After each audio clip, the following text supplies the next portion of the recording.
Hello, everyone, and welcome to the Survivor's Corner. I'm afraid it's just me today. Jetwire was unable to join this. She's busy with the holidays. I wanted to do this stream yesterday, but life kind of got in the way. And in some ways, it actually bought me some time to look over the material a little more. I was able to get screenshots that we can take a look at here in a little bit.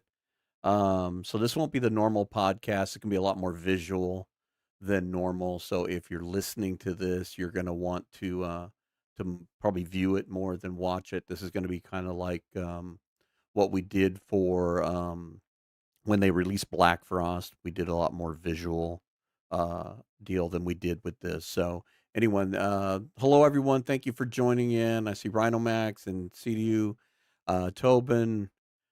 Becca, Silent Shade, Wandering Firekeeper, thank you all for taking the time to come in.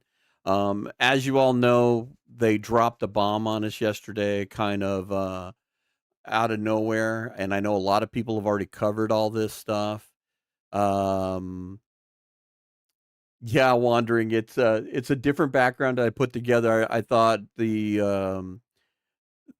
the podcast set was surely for the podcast, so I put together. This is part of my Christmas music thing. So I kept the fireplace, but got rid of the Christmas music. So so this is just for casual chat, kind of what we're talking about here. So it's not the official show set. So it's just a cozy little place to hang out and chat. So but with that, yeah. So I thought I would go over some of the things that have already probably been discussed. I know Toasty Bits has done stuff, and I saw it Leopard Tricks and LMG. A lot of people were covering this yesterday, and was very grateful to everybody doing that. But I wanted to also put something here out on the podcast for this. And the one thing I wanted to do, I want to start with, so I want to read the mini dev deal. Yeah, DH Dunn had a very nice little video about it. That was funny. In fact, I want to talk about that a little bit myself. Um, but I want to go through the mini dev diary because there's a couple of little points in dev um, that I thought were interesting. And then there's also an updated post from Raphael that's only 4 hours old. So that I'll also put in here real quick. But basically, it's just basically he's saying, hello, everyone. This update is pretty short and to the point. We're excited to share the first teaser for Wintermute Episode 5, The Light at the End of All Things. You'll notice at the end of the trailer, the launch date, March 31st, 2026. While the majority of the episode content is now finished, there was just no way for us to wrap up the remaining cinematic works, the soundtrack, or complete the last bits of the mission polish in time for the end of this year that we originally planned. So we're taking a couple of extra months to finish that work, then to optimize, fix bugs, and get ready for console certification and launch at the end of March. We'll release a fuller trailer closer to launch. We're close to the end now, folks. Hang in there a little bit longer, Raph. Now, the thing that I take away from this is that one of the big things is that they're taking this extra time to do not only finish what they've got. They've got a working game at this point, from what it looks like, but they're going to optimize and fix bugs. So this is going to give them some playtesting time, and this will get them the ability to hopefully get everything ready for consoles. So hopefully they'll be able to release it to everybody at once, give or take Switch, because that's always been a headache for them. But the follow up to that, which I thought was interesting, is 4 hours ago he posted this in the forums, and I didn't read through the forums exactly as to why he posted this because I know a lot of people are, upset about this and, why does it take so long and yada yada, so on and so forth. But one of the takeaways that I noticed here is that he said that the thread was just about episode 5, the teaser. So let's focus on that for now. Other discussions, bug fixes, and the rest of it I'll cover before the end of the year, but it's okay to celebrate this for one day without asking about other stuff. So it sounds like we're gonna might get a more intense dev diary before the end of the year. So that's also good news. That's something interesting that he put out. So hopefully, with what they're saying here, they're going to have this thing, tested a little better, and hopefully they'll go out to consoles, and everybody will get it all at the same time. So if you're not already aware of it, Toasty Bits is going to be doing like a watch party for the Game Awards, and I'm going to be joining him on that. So who knows what we might see them throw out on that? There might be a Black Frost drop, or we might see something further from them on this. You'll forgive me, I'm working on my own here, so I'm not able to keep up with chat and everything yet. Going back to what everybody's yeah, I saw DH Dunn's video, it's very cute. I loved his excitement about the little radio station, and I've got a really nice screenshot of that, and we will share that. Um, yeah, there's been a lot of bad press, from some people about it. I know Toasty was very upset yesterday when he was talking about, people just going off. And my adage of this is their game. They'll release it to us when they're ready, and we can take it or leave it. You know, that's pretty much the way it is. And this is with a lot of games. How many games have we bought that have been disappointing? How many games have we been bought that have been left out, hung out to dry? And you hear me bring this up all the time. Go play Half-Life 2 and get to the end of the series. We're still waiting for the finish of that game. So if you think you've waited a long time for this, go play that one. It's been out a lot longer. So if you want to know about disappointment, there you go. So, okay, so I set up a couple of things here. Let me go through them here. I'm gonna play the trailer here. Hopefully this won't echo because I gotta put speakers on. And I'm not gonna talk over it. We're just gonna play it in its entirety. And then I'll share the screenshots that I've got off of there, and then we can go through them a little slower. That way we don't pause this deal. But you've probably seen the trailer, but I'm gonna show it here as part of this deal in case anybody's missed it. So give me just a second here. And this is gonna change the screen, so you won't be able to see chat on the screen for a moment.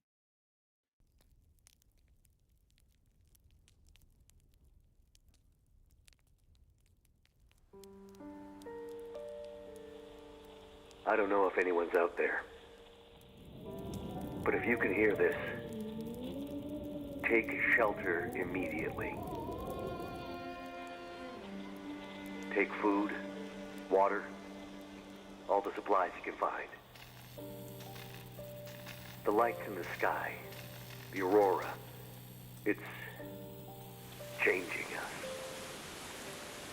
Changing the wildlife. Changing our minds. The world is changing. Who can say where this will take us? Because the world we had yesterday won't exist tomorrow. Whatever you do, promise me, you won't let this new world break you.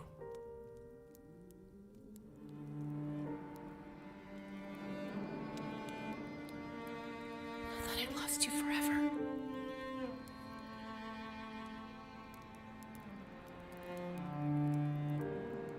Nothing is forever.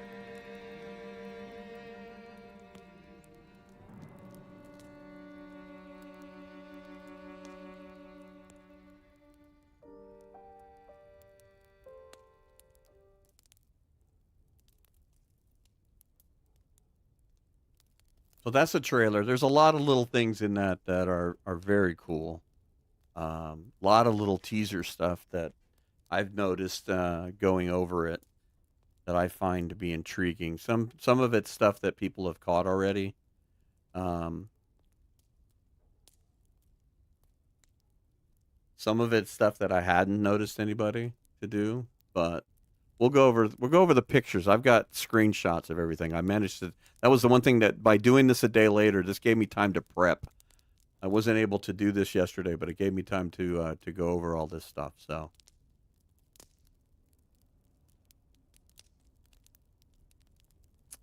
Tobin Fox, I know everyone's excited about episode 5. However, there is a fire axe stuck in the control console. Yeah, and I think that has ties for Black Frost. I think a lot of the delays to the game may be because of some of that. I think the one thing we need to remember though too is when they first designed the game, it was meant to be story, and they added the sandbox, and sandbox blew up on them, and it kind of changed their plan. So you kind of run with what you got and do what's doing it. So it's kind of crazy, but it's like anything else. I mean, if you're a car company and you build this car and suddenly it takes off, you're gonna refocus your attention on that car. So it's like anything else.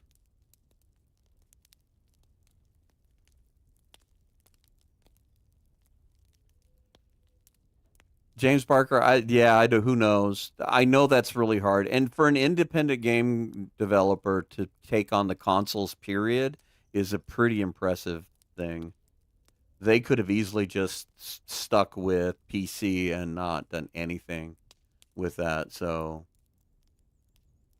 Humble Tracker, welcome in, Interloper. Thank you for everybody that's popped in. If I haven't said hello to you, thank you for taking the time to jump in. Here, let me switch over again. This is my second little added media, and then we can kind of go through these one at a time, a little slower than trying to stop the video. So let me switch this over here, and let me mute that so you guys aren't hearing the echo.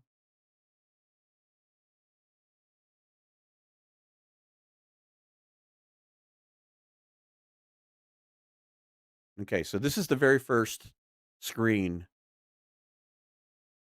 from the video of Perseverance Mills. Now, one of the things I noticed, I watched Toasty and a few other people yesterday. One of the things Toasty noted very quickly in this was that this does not look the same as the layout of Perseverance Mills at the end of episode 3, I think it is, when Astrid, if maybe it's 4, where Astrid rolls up on the canoe and they pull her out of that little boat. So that picture and this have changed enough. It's been enough time that maybe they weren't able to do the layout the way they wanted to. Nevertheless, it's a little bit different. Could be the angles, but this is one of the bigger villages that we've seen in all of this.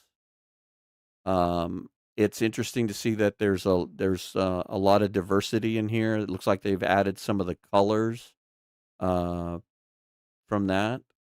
I don't see the use of the visual enhancements at all in this, but I do see a lot of colors and stuff in it. That's a lot different.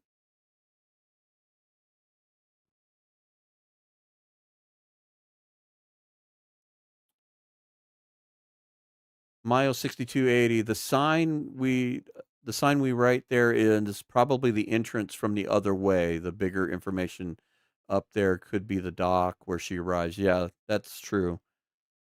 There could be another sign too. Cities have multiple signs.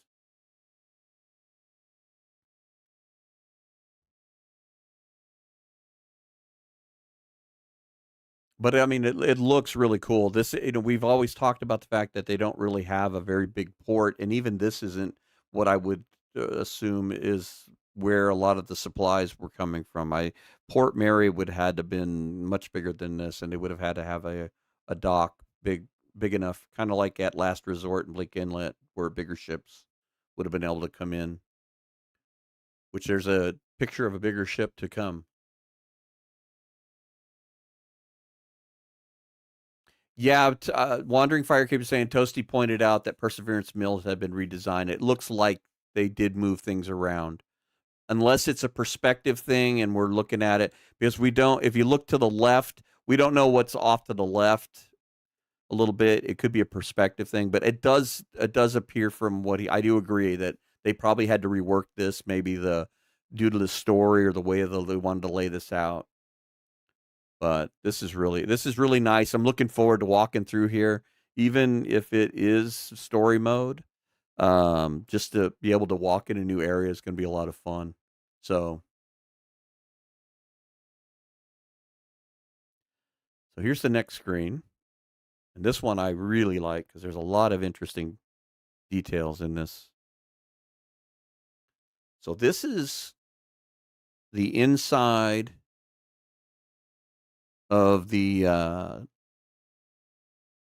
pub, the diner. I can't remember the name of it. I know Toasty brought this up yesterday, and he had side by sides, and I don't have those, and I apologize. But if you look at the dev diary from April with the concept art, this matches the concept art perfectly as far as the layout of the fireplace and everything.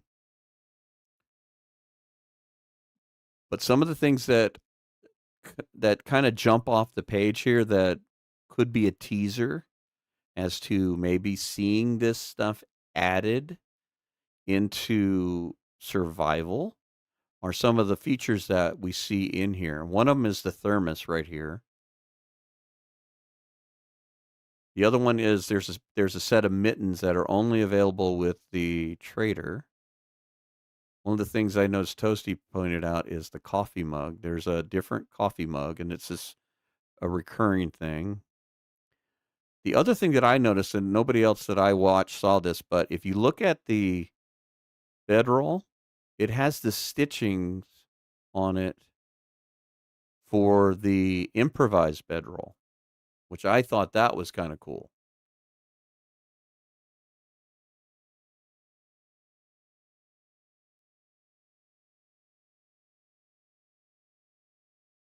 Interloper 2420. I don't know if I'm using the correct term. There's a pub. Oh my god, I can't wait till we get that survival.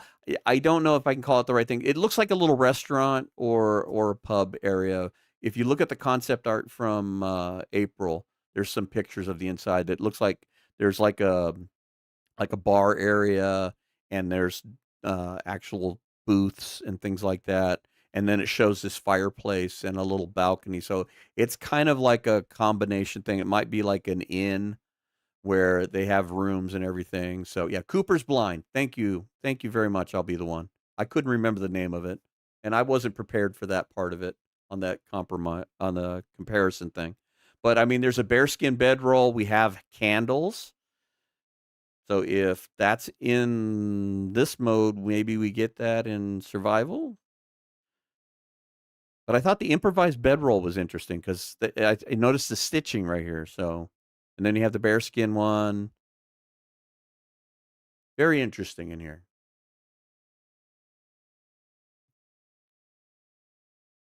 All right, next picture.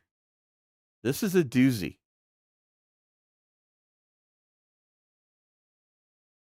This may give us an understanding of where Sutherland's getting his stuff. Excuse me. Sorry. I was trying to mute. I turned the page. Um, this appears to be a cargo ship from Japan. Notice the Japanese flag at the top. It's got a lifeboat over the edge. And although it's really hard to make out, you can't really. Let me see if I can zoom in a little bit here. Kind of zoom in on this picture. These appear to be containers. So this looks like a container ship. And I know we've talked about this on the podcast several times when we talk about, this is happening all over the world. What would happen to things like this, container ships? So this thing was probably adrift, and it was fairly close to the island, and it ran aground basically.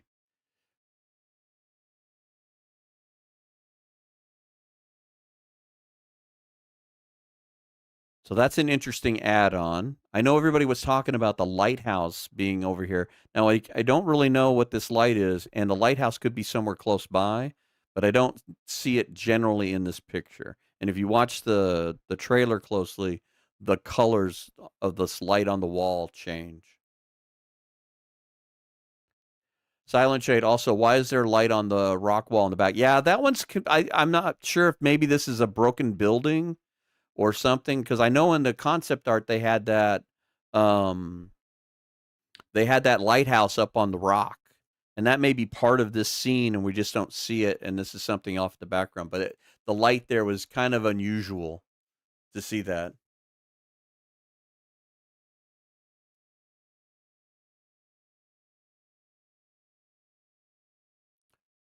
Interloper 2420, is there any theories on the connector to Port Mary, maybe the road to PV that goes right after you pass? Yeah, see, we don't know where Port Mary is positioned or whether that's even gonna be part of this. But there are notes about Port Mary being the like the big port area where most of the stuff would come in, so the the contents and where the ship was going and why it's, run aground here are gonna be interesting to find out when the story hits. And you ever know at least 5 floors of looting on the boat. Yeah, there's definitely gonna be a lot to go through 'cause the next picture is only just the bridge. And imagine all the contents and the containers and stuff, so I was very intrigued by this picture. Very, very intrigued.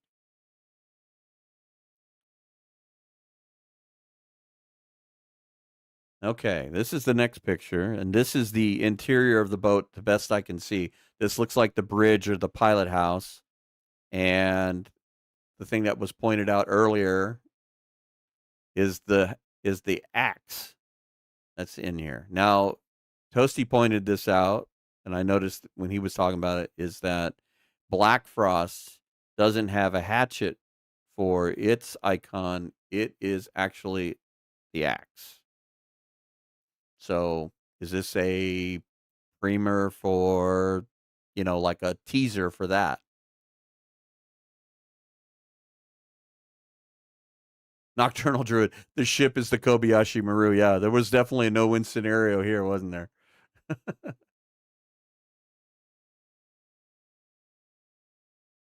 CD Duca, the Wintermute Father Thomas tells Astrid that the route to Port Mary is along the coastal highway. Yeah, so somewhere along coastal highway. So we don't know if it's down towards past Bleak Inlet, or if it's up the coast, from Desolation Point. We don't know. So it'll be interesting to see. But that's it. There's not a whole lot in this other than this is definitely the inside of the ship. You can see the invert way the windows are. They tilt those down so the water runs off on a ship. And then the axe is kind of like I don't know if that's something that they added as a teaser or what have you, but it's just there's gonna be a lot of looting in the dark in this one.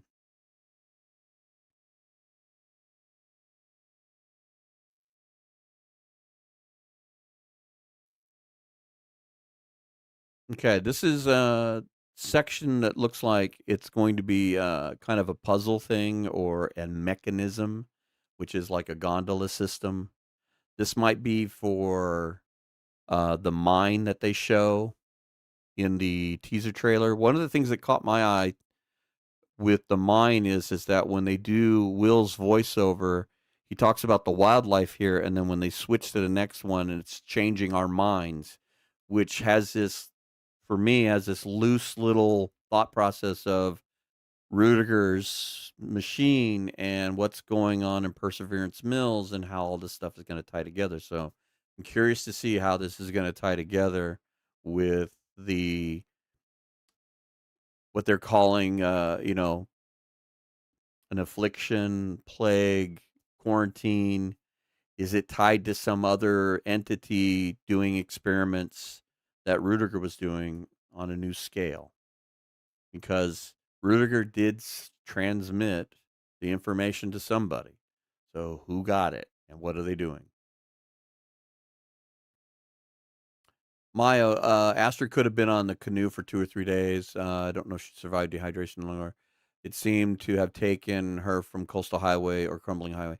The scene with all the whales, according to Toasty Bits, because he corrected me on this, I thought it was Desolation Point, but it is Coastal Highway. So she drifted from Coastal Highway somewhere to there. So yeah.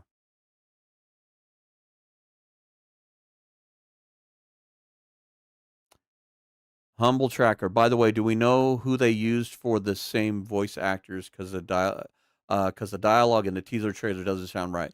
We know that Mark Meer and I can't remember her name, Helen. I can't remember the lady's name. It's going to drive me crazy. They're on a blank on that. Those people are the same, but there are some voices in there that are not Astrid and Will towards the end. I know Toasty poured over that a lot, and they're not Will or Astrid. They're different voices. They may have had to recast voices from this story. Jennifer Hale. Thank you very much, Nocturnal Dreamer. Thank you.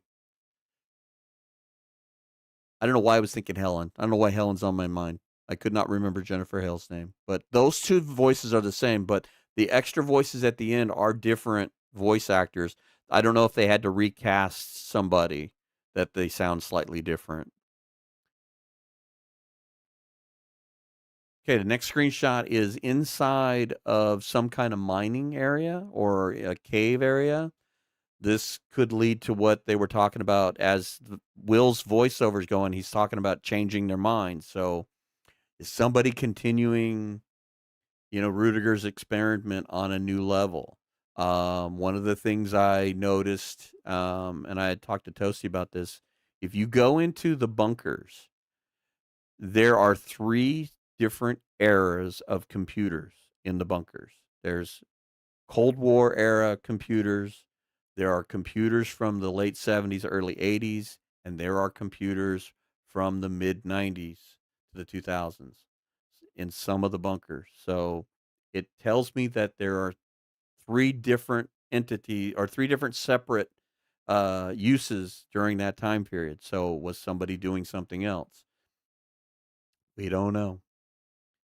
Not a whole lot to hear, just other than the question mark of, why do we have a mine area in this?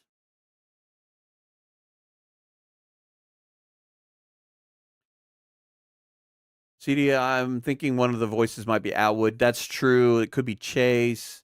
There's the friend that Astrid was talking to. I can't remember her name off the top of my head, but and that's what Toasty was talking about. That they may have had to recast her. So interesting and nonetheless. Maybe we'll get more information from the dev diary that we're looking like we're going to get towards the end of the year. Maybe we'll get something in the bigger trailer as we go along, but now we're kind of in hurry up and wait mode. But yeah, let's go on. So next one, also kind of not anything exciting here other than this might be part of the milling operation. This could be outside of this mine.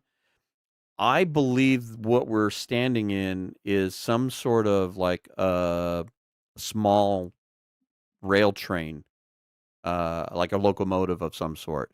The reason being is that you've got direction here, like you got low, 1, 2, and reverse steam pressure. This is usually uh, like a meter or a sight glass for how much water you have.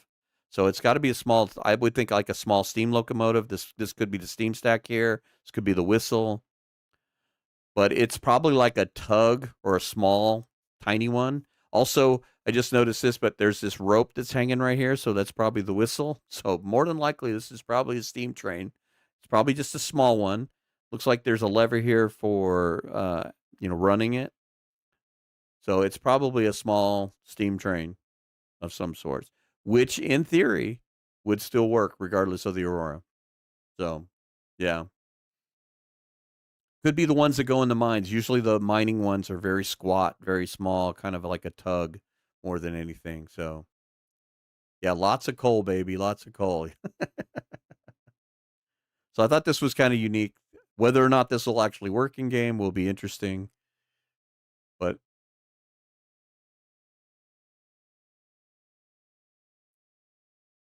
Silent Shade, it would be usable without the Aurora, but a bunch of coal. Hoard coal, then ride the train. Yeah. This would be fun if you could get this and then be able to fix the tracks and be able to go from Coastal Highway all the way to Transfer Pass in less than 4 days of walking.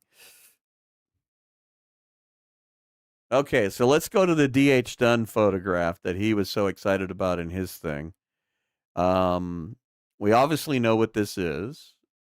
This is a radio station that is probably somewhere in Perseverance Mills. Now, I know Toasty was talking about different things in this, and I know that Dunn was talking about the records and how cool that would be to have a record player and be able to collect vinyl throughout the deal. Some of the things that I know, somebody was saying that um, this wasn't a radio station because they couldn't see the microphone, but in reality, in here, and I'll zoom this in, it's not a good picture, but this part right here is the base of the microphone, and the microphone is actually blending in to the reel to reel in the background. So there is a microphone there. It's just hard to see. This isn't like a makeshift radio station. This has obviously been a running radio station in Perseverance Mills. This could be where the music comes from when we hear the aurora. And one of the things that links me to that is the reel to reel. Now, I have a background in this a little bit. I went to college to be in radio long time ago. And one of the things that you would use in a radio station is a reel to reel player. And you would put a long run of songs that would last 30 minutes or 45 minutes without commercial interruption. And you could basically play that and walk away, and that would play in the background. So this would have been a way for them to run music and things and not have to have somebody at the microphone running the station. And because this is a small radio station that's in Perseverance Mills, they wouldn't have had a lot of budget or anything. So this looks like stuff that's been cobbled together and pieced together to have this little local radio station on the deal. So they're very, very cool. I love the fact that they have a large collection of records. The multicolored batteries was kind of an interesting add-on. This would be neat if they could do this in the regular game just to add some variety. It's definitely the normal things we see all over the lane. There's food on the floor. There's this tin of sardines over here in the corner. And the big one is we see Will's jacket in there, which if you listen to the beginning of the trailer, you can hear when he's talking. It's got that radio sound on it too. So we've got the TV, you got the speakers. So this is just a little radio station, probably somewhere in Perseverance Mills. But very cool. This is a very neat little addition, and it might be where we're getting the music from.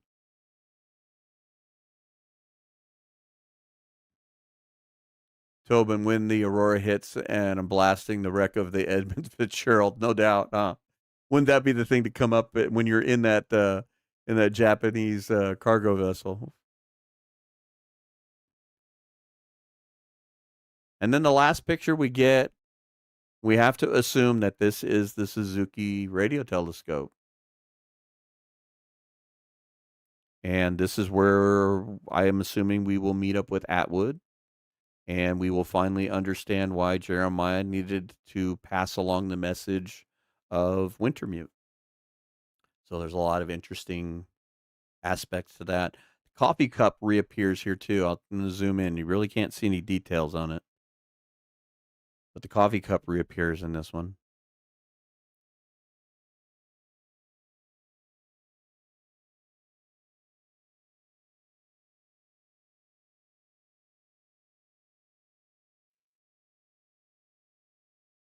But that's the last of the pictures. Get us back into the fireplace. So although we were handed a little bit of a disappointment that we're gonna have to wait till March, at least they didn't keep us in the dark all the way through the holidays wondering what happened. So I will give them that. Um, I feel that Hinterland will do the right thing and they'll get this out. I think they put a date out because it gives them a hard date. It's like, okay, we can't put this off anymore. We've got to get this out on time and all that. And it sounds by the dev diaries that this game is done. It's ready. It just needs some polish and it needs to be fine tuned. But then hopefully they'll be able to play test the heck out of it, get all the bugs out of it, and then hopefully Xbox and Sony and maybe Switch. I don't want to say anything. I don't know anything. Hopefully the dev diary coming before the end of the year will explain more of this and we'll cover that too. But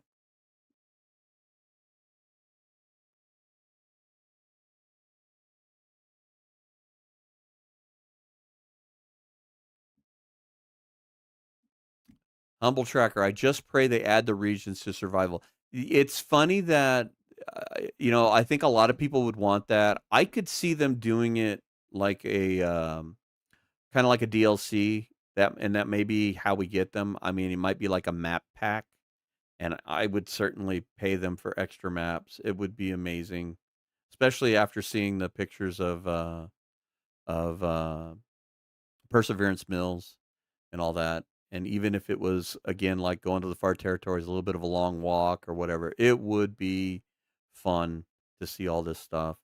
And I would even pay for it if if that's how we had to get it. Because I know that the story mode and the survival mode is slightly different, and they would have to add spawn points for loot and have to go through a lot of that stuff, and it would take time, but they've already spent the money on this. It probably wouldn't cost them nearly as much. I think, Toasty was talking about, like, one region cost, like, 300,000. No, it was, Zach that actually said it. I take that back. Zach was saying that it's like $300,000 for them to do one region. Well, we've already built these. They're partially done.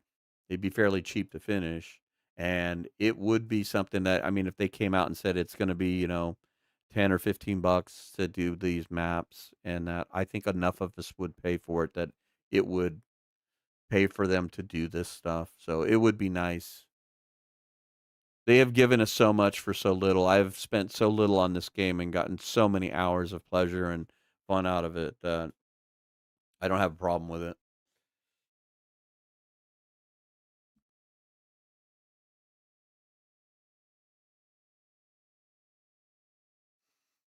Wandering Firekeeper, with survival being the star attraction for this game, I think it would be a big mistake for them to have or not to have this maps and survival. I agree with you on that. I think it would be a mistake. I think it would be, an ill-advised, deal for them, and I kinda think that's why they threw some of that in there. Because if you look at that picture with the fireplace, there are, like, little hints in there of survival, with the flask and the mittens and the improvised bedroll. So I'm wondering if maybe they are going to eventually do that. It might take some time, um, but with knowing that they have the game pretty much done, now it's all up to, basically, you know, polish and working out bugs. That makes me feel good too, to know that.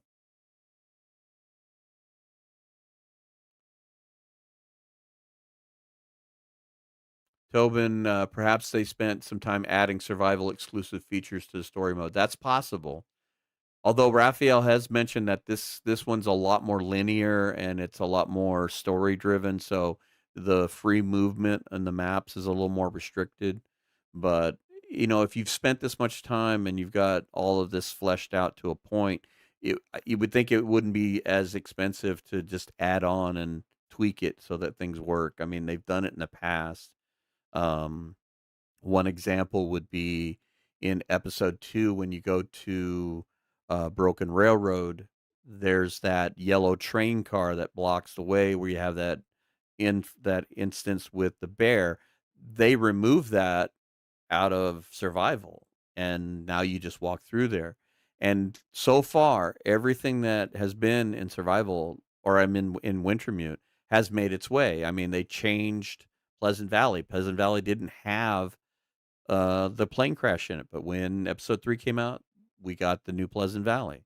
Black Rock wasn't supposed to be in this, but we got it anyway. Hi, Castle. No, there's not going to be a submarine.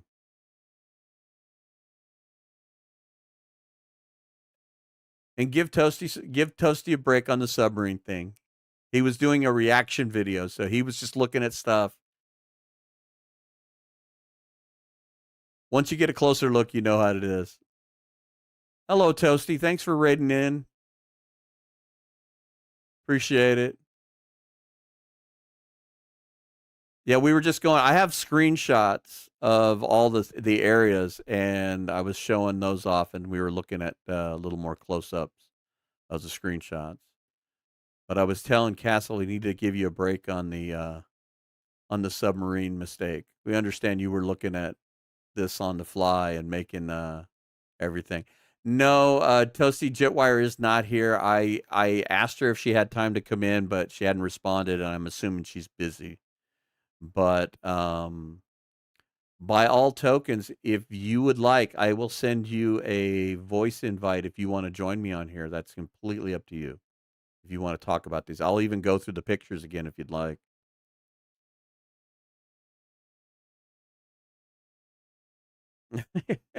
Toast's gonna call Raphael and tell him to add a submarine. He could be right next to that. Maybe that's why it crashed.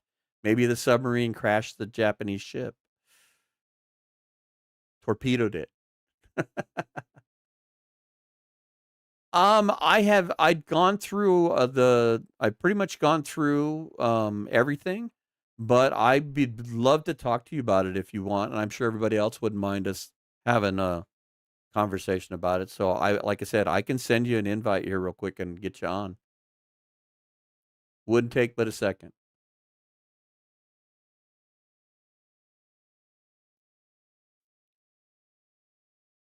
All right, give me 1 second here. Let's invite Toasty on here and we'll have a bit of a discussion. Seeing how Jetwire was unable to join.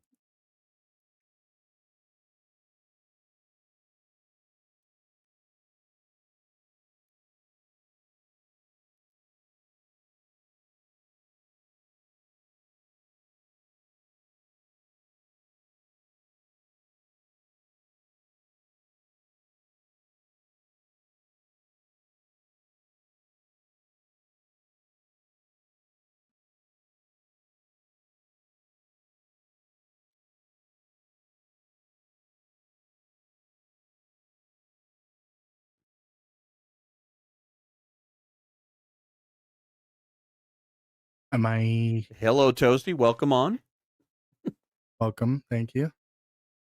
Thanks for taking the time. I know you did a lot of this yesterday, and Mhm. I wanted to do this yesterday so badly, and I just ran into one snafu after the other. So what I ended up doing was spending time, and I clipped out all the pictures out of the video in 2K and made screenshots for everything, and I posted those on the Discord and was talking about Mhm. some of the things you pointed out and what have you.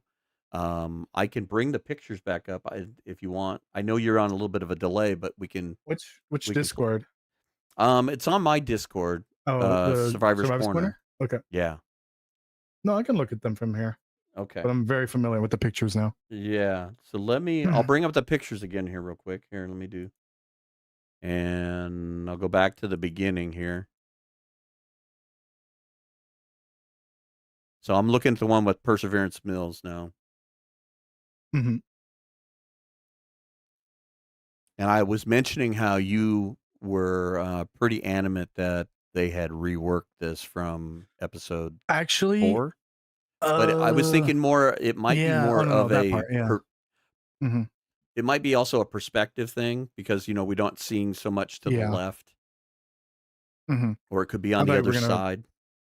bring something else up that I was made aware of, but no. The ending to episode 4 doesn't quite match what we see here because it looks like the town's more uphill, but it could be a weird angle. We don't know what's going on to the left. So I think that's what happened, more or less. The thing that I was made aware of was, um, so I mentioned that there's like the concept art from like 2 years ago, from like October 2024, that shows a little town. I did not realize if you download that file, it has a name and it says Perseverance Mills. That was Perseverance Mills, but the flavor text below it or next to it is a little misleading. It makes it sound like it's another town that's near Perseverance Mills. No, we've been looking at Perseverance Mills the whole time, and it kind of matches. It's just, the buildings aren't quite the same, but the style and the setup of the town is very similar to that concept art. Because you got the boardwalk, part of the town is on the boardwalk basically, and then various docks, and there's like a bay that the town sort of surrounds. So I if I had known that before, then I wouldn't have been saying it was a different town because we've been looking at Perseverance Mills this whole time, I guess. Yeah, and the thing I kinda noticed too is that, off to when you're looking at the screenshot from the video, off to the left, you don't see everything. So and when Astrid pulls up, that sign is right there. So there could be something on the other side of Yeah. I think there's multiple behind signs. this house, and, it might just be a perspective thing. Mhm. So that was what I was kinda dealing with, but, things change. Maybe they had to change the layout to make the story work or to make the game flow or what Yeah. have you. So, Yeah, for not too sure. much exciting in here other than that I noticed that like, yesterday, you pointed out the population here, and I'll zoom it in for Mhm. everybody. You can't read it really well, but it says population, and it's like I think it's like 103, 101 or something like that, 101, 103, 103. like that.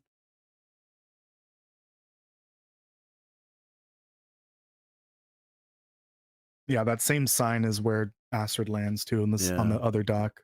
Silent shade. Another thing I noticed is, I only see 2 chimneys with smoke. Actually, there's 3. There's 3. There's 3. There's one here, and then there's one across the way. So there's 3.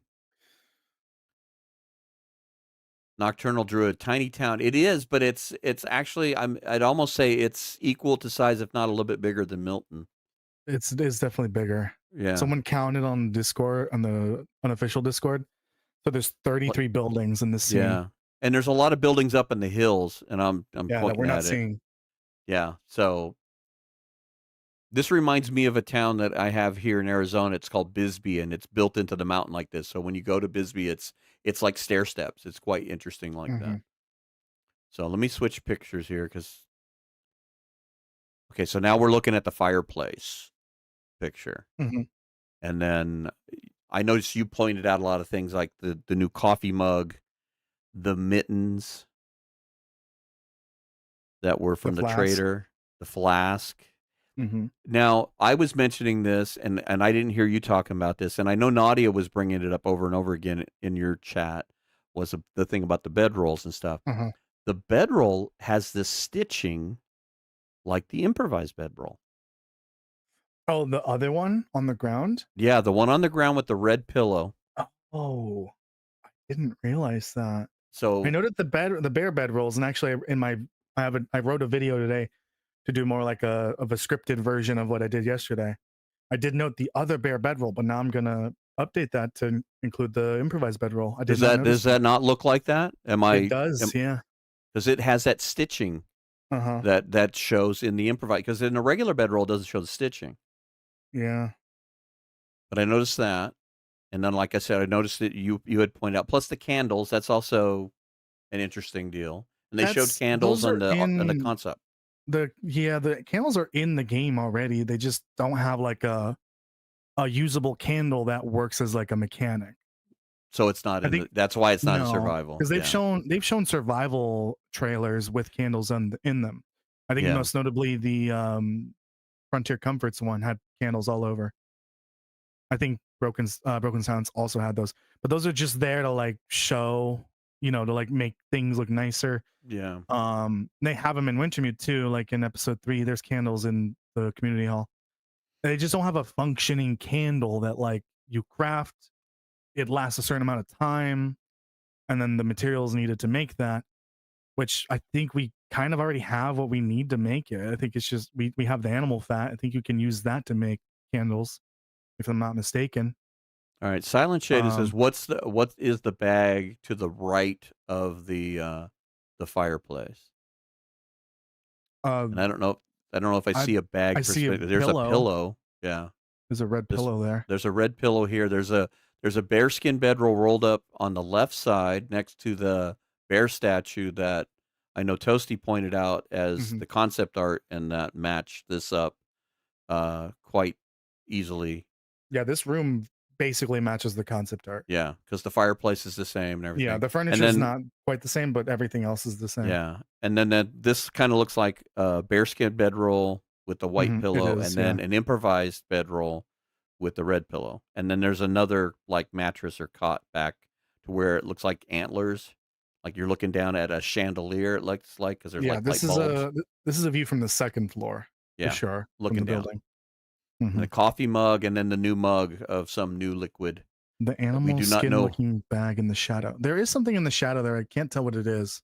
To the right of the fireplace, Little there's like red, like something. Yeah. red cylinder, probably a fire Hmm. extinguisher would be my Yeah. guess. If this is a public, like a restaurant, Hmm. you're required to have fire extinguishers and things like that. So that could be what that is. It's hard to Hmm. tell. Okay, I'm gonna switch pictures to the So yeah, one that candles come from you're getting beat tallow. up for. Yeah, this one. I'm not gonna live this one down for sure.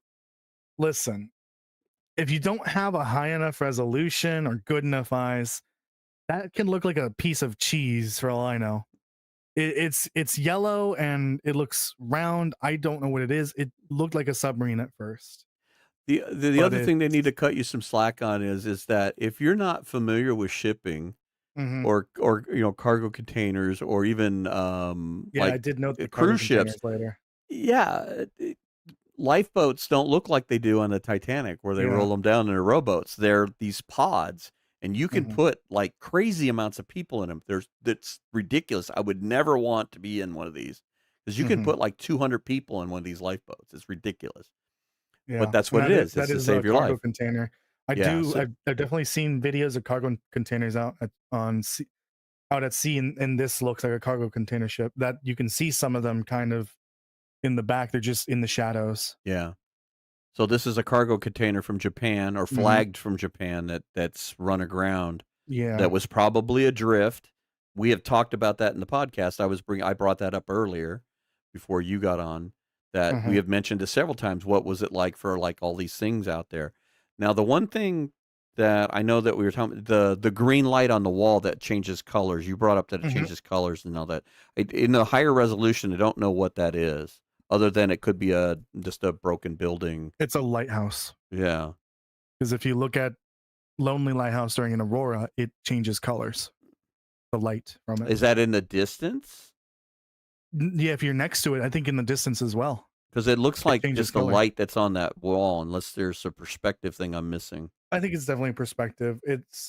There might be something funky with the shadows over there, but Yeah, because you've got that big mountain in the yeah, background, so that may be a that's perspective difference. that's the only light source in the game that will change color. It's the lighthouse, the one lighthouse that we actually have that's working right now, and that could be a second lighthouse, but we know it.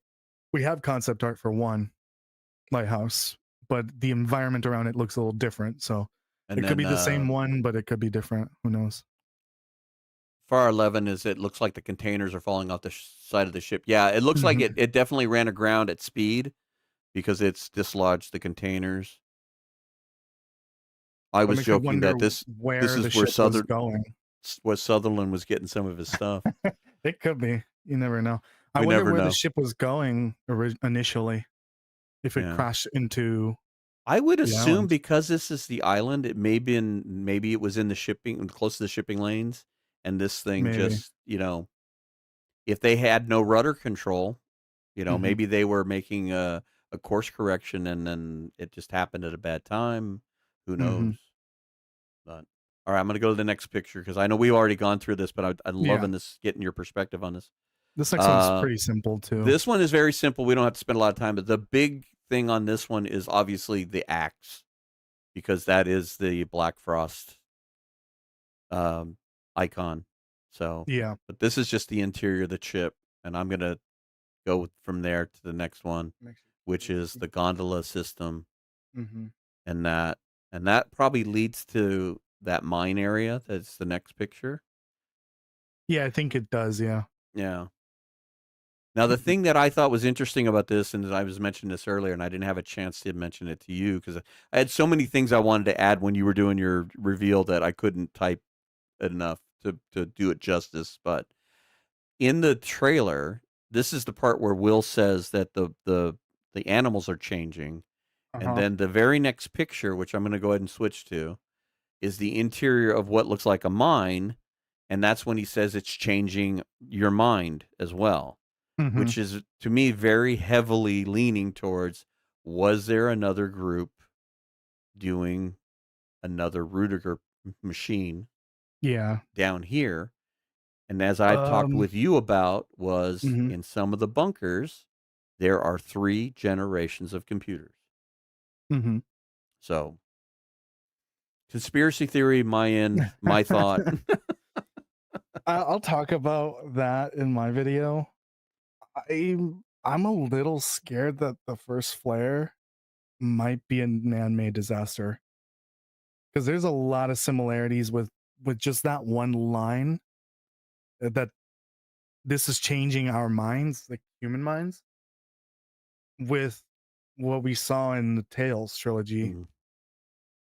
Mm, I'm scared that they might have leaned towards that, and that's the connection, and not the actual diseases, like the similarities between Langston Mine and Perseverance Mills. yeah.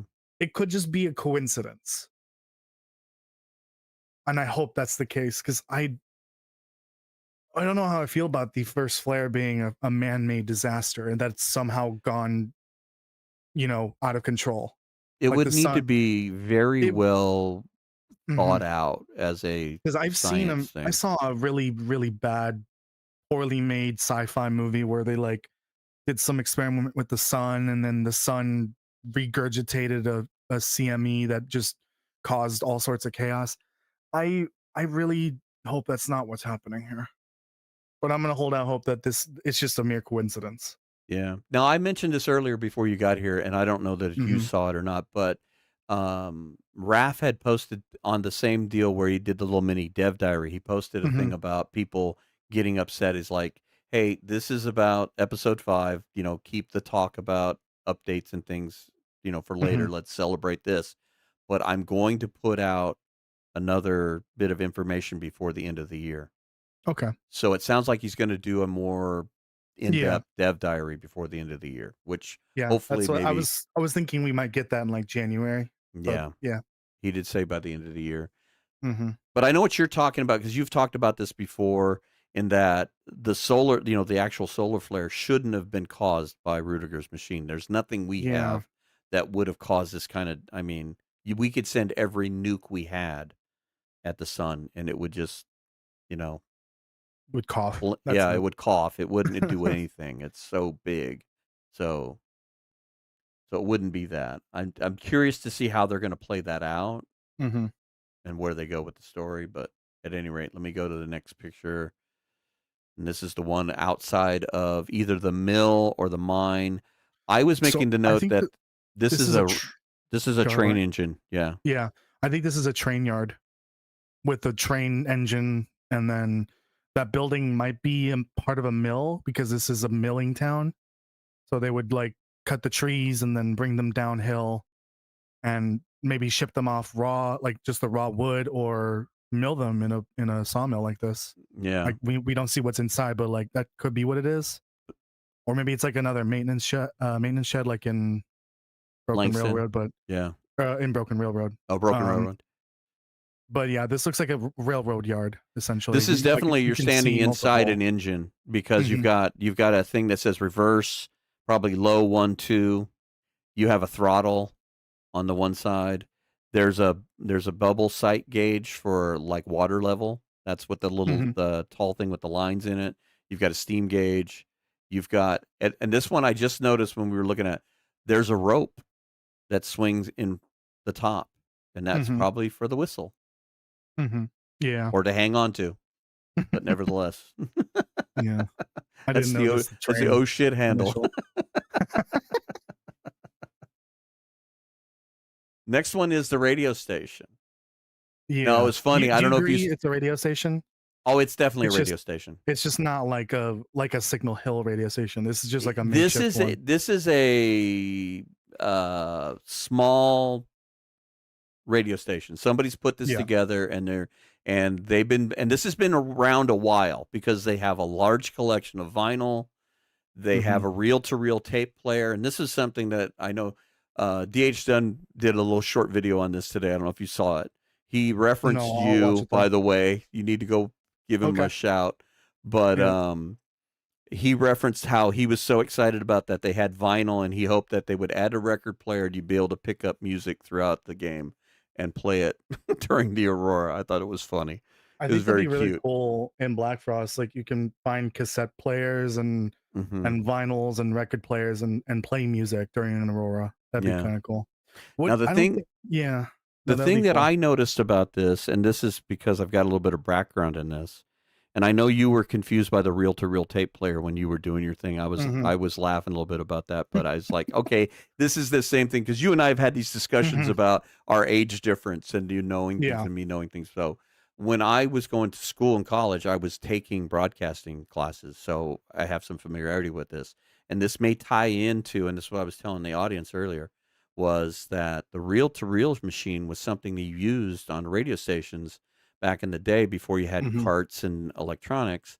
You would put 30 to 45 minutes worth of music on the reel-to-reel, and then you would just play it. And you could do hours of music on these. So this is probably Yeah. not a radio station that's getting a lot of broadcast type Hmm. commercials, maybe local things at one point or another. Not a big money maker by any stretch of the means, but Hmm. I'm wondering if this is where the music comes from during the auroras. It fires off this tape machine and it's playing music. At current, the music we hear in survival on the radio, that's coming from Signal Hill. Is it? Yeah. But this could be how, Perseverance Mills hears their music That's on the radio. possible. But Um, this yeah. gives a plausible deal to where the music might be coming from. Hmm. It may not be in survival, and maybe they just didn't have these, we've talked about this before with, during the early survival days, a lot of these things cost a lot of money to build all these little models and do all these Hmm. little assets and stuff. So this room alone is probably fairly expensive to build. Perseverance Mills podcast. The poster, yeah, the poster with the wolf that says Days of Timber, I think, Yeah. which might be again another callback to the town's lumber And it's a wolf and it's a industry. guy with a hatchet. Yeah. Yeah. There's one of those posters on in the concept art though for Cooper's Blind. It's showing a guy riding a log that's rolling down the river. Yeah, Chad had a wonderful time talking about Gordon Lightfoot and the what is it, Ella Fitzgerald Hmm. shipwreck. So, Hmm. Hmm. and then the last picture is the Suzuki, the radio telescope. You're not Which, gonna talk about the batteries? oh, well, yeah, I had talked about it earlier, Okay. And but then yeah, the Will's batteries all jacket being as different well. colors. I said they need to add these because that's cool. Add some Yeah, variety. and also the jacket as well.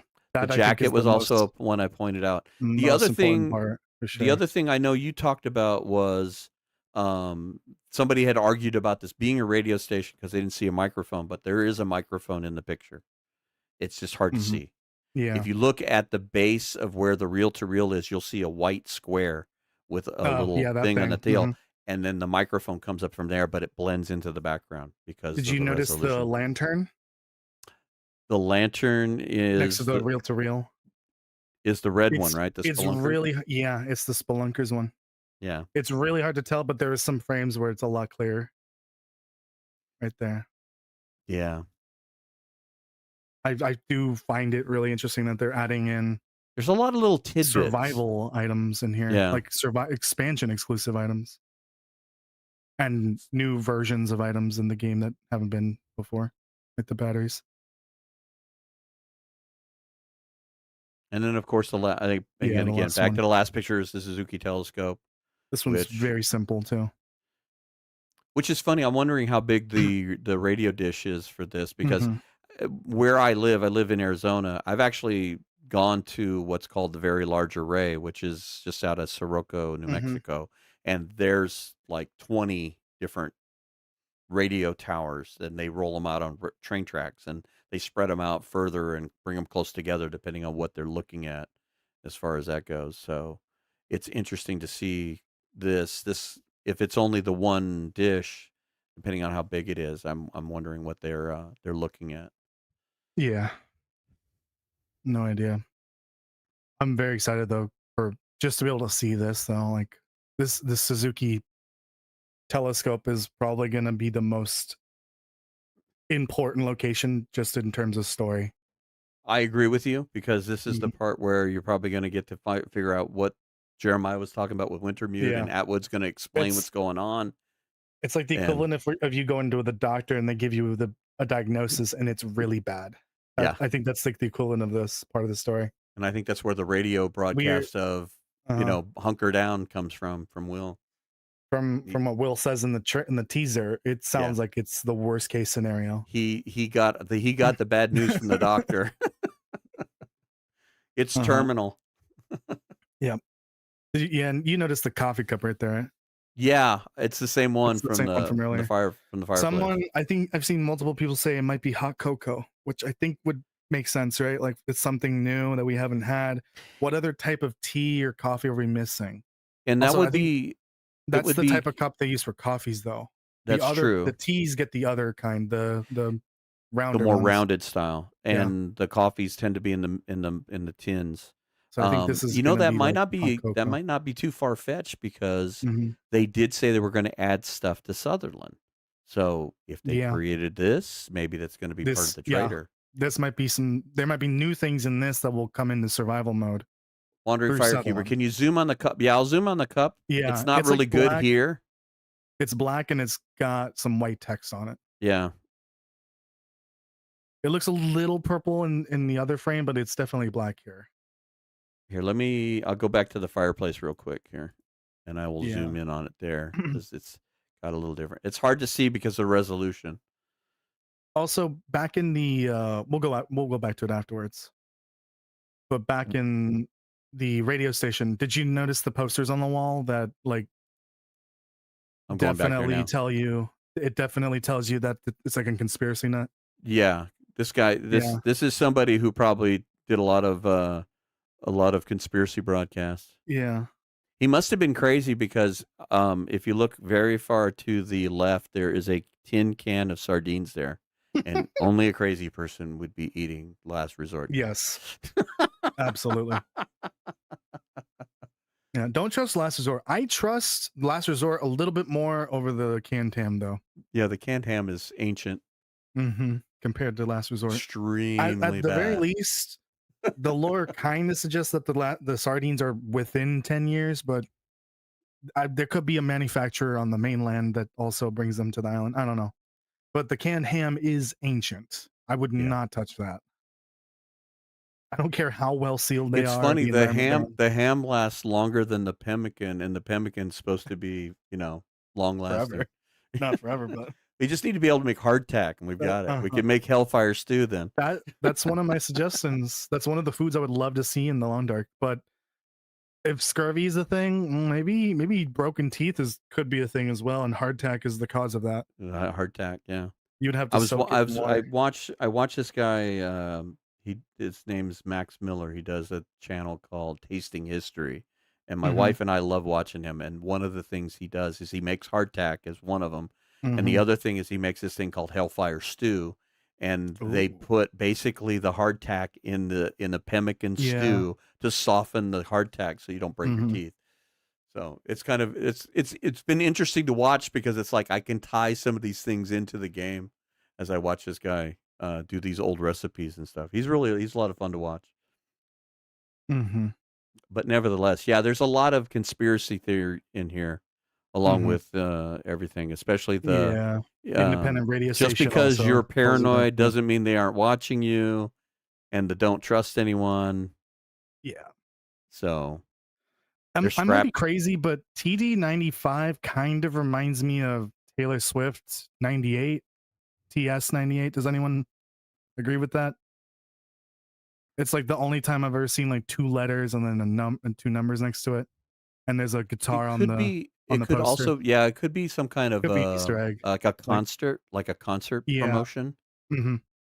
from something, So, you know, I think it may also be an Easter egg to that, but I don't know. because next to it says "Play something," and it's, like, Yeah, covering part of that's that. I think that's a cricket bat, actually. It looks like a cricket bat, that white, like, Yeah, bar there. yeah, that's a good possibility. Mhm.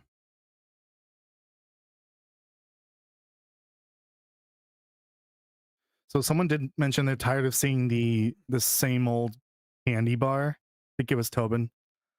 Yeah, and the same old canned foods. There is a lore reason for it, and when we get to Black Frost, there would be a reason to have more, actually, more variety, which could be the case. It's just that there's very few supplies coming to the island. So like I think a lot of the foods that we do see in the Long Dark are like the bulk like bulk produce, like really cheap versions that are almost exclusively sent to places like Great Bear Island, like remote places.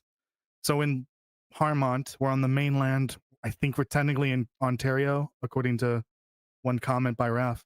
So we should be able to see way more variety, maybe multiple versions of the same kind of food, like multiple granola bars or canned soups or whatever.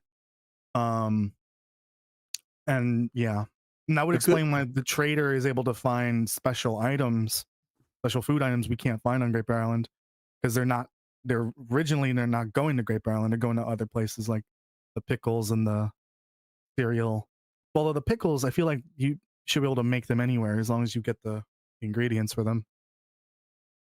But Well, I think that's one of the things you and I have talked about in the past too, mhm. is that pickling and jarring or canning would have been a prevalent thing on the island, Yeah, and we don't see any of that, and that's yeah, probably it's rather because game, strange. more Yeah, than because game. anything, because, again, when they started all this, survival was the afterthought that became the main part of the game, and there was no need to add all these details to the story. So, but as you play more and more into survival, you're paying attention to these details, and some of these things Uh are huh. missing, and they're missing strangely because they just didn't put it in the game. It costs money and it costs time, and so Hmm. some of those things get left out. But And the one of the lore other things. supports that too. Yeah. The other thing too that might explain it, and a good analogy to what you were saying, is that look at the difference between going into a supermarket and going into a convenience store. The convenience store is Yeah. gonna have a much smaller footprint. A lot of the stuff on Great Bear Island was more convenience store than it was Hmm. supermarket, and Yeah. it costs money to import all this stuff. I don't know if anybody's ever been to Hawaii, but everything is expensive because everything has to be flown or shipped in. Same thing with Alaska. If you go to Alaska, a lot of the, fresh foods and stuff are expensive. Milk is like ridiculous, like $10 a gallon, but not a Yikes. lot of cows in Alaska. No.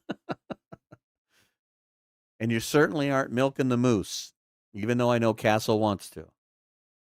Hmm. Tobin saying, I don't suppose Great Bear has a Costco. Weren't you guys talking about Sam's Club in your truth? Thought I heard that earlier. Someone said that the Sutherland is looting a floating Costco ship, a floating Costco a container ship. Yeah, well, you gotta That's what he's remember, doing. the container ships that are called Costco are not the same company that owns Costco. That's a totally different thing, just so you know. That's 2 separate companies. They just called the same thing. But anyway, Toasty, thank you so much for coming on here. I'm not that I'm kicking you off, but Of I just wanted to course. say thanks for taking the time.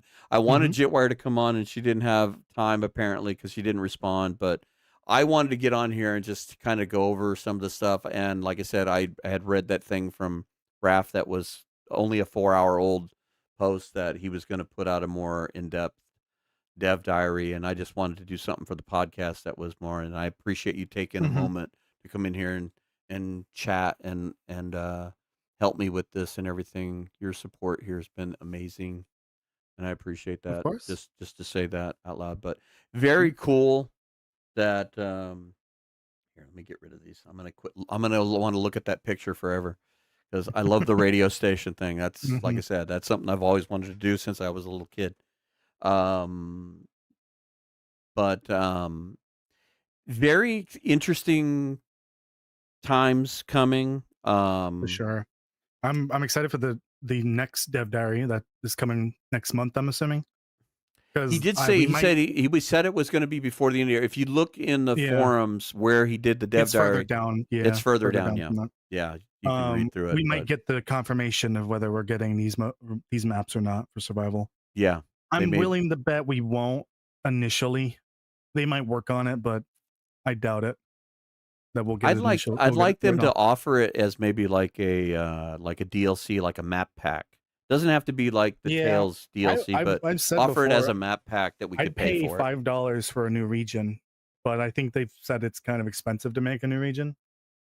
Yeah, I was bringing that up earlier. I thought it was you, but I Mhm. think it's actually Zach that had brought it up that it's like $300,000 for them to do one Yeah, region. that's where I heard it from. If they Mhm. were already kind of started, they might not cost as much to finish, Mhm. and they might be able to release one at a time, but, I guess they would have to find out what kind of response they would get, but I would Oh, certainly, okay. you So know, I would oh, pay, right, but that wouldn't account for that. So for 300,000 a region, $5, they would need to sell 60,000 copies, but that's not accounting the Steam cut. So they would need to sell more than that, obviously. That's not yeah. terrible. I No. think they could easily sell 100,000 in a year if they did a one region DLC for $5. I would pay for that every time. Yeah, I was gonna say because I even said I was saying I'd pay $15, if you got all 3 because we know we're getting Uh-huh. 3 for sure. So that puts it about in the Yeah. same deal. But yeah, I would love to see that. I think the purple battery is grape flavored. If you lick it, yeah. They're colored, not flavored. Hmm. They're not scratch and So sniff you either, unfortunately. so no, it's not grape flavored batteries, Tobin. It may make you taste grape I have if this you lick it I have the because same you're problem with my electrocuted. children and Gatorade. Hmm. When I ask them what flavor Gatorade they want and they tell me blue, and I have to explain to them that blue is not a flavor. Well, actually, I think there is one that's just literally called blue. I know, It's like blue but something. you know what I'm saying. Yeah, It's because like there's they have multiple blue four different flavors. kinds of red, and it's like, Uh-huh. which one? I Oh, want don't give the kids the details. red. Don't give the kids the My red. kids are That's gonna old kill now, them. they can buy whatever they want. I was making more of an analogy about him talking about them being purple. Uh-huh. My youngest child is 28 and getting Got it. married, and my 2 You're sons still are buying them Gatorade 34 too. and 31, so I know you're right in that, so Mhm. you're, like, the same age as my kids, Yeah. so me being the old man of the group, that's why I knew what all these old things on this desk of a radio station were, because like, record players, they don't make those anymore, except for audiophiles that love old stuff. Mhm. That was high tech in my day. You could actually buy a Cadillac that had a record player in it.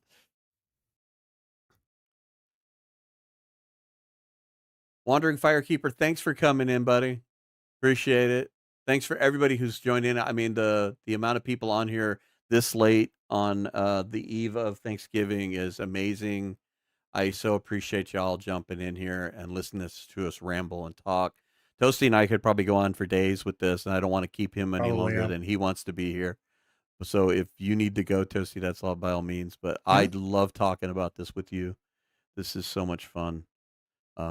There's so much speculation. There's so many things that we could go down rabbit holes for end on end. So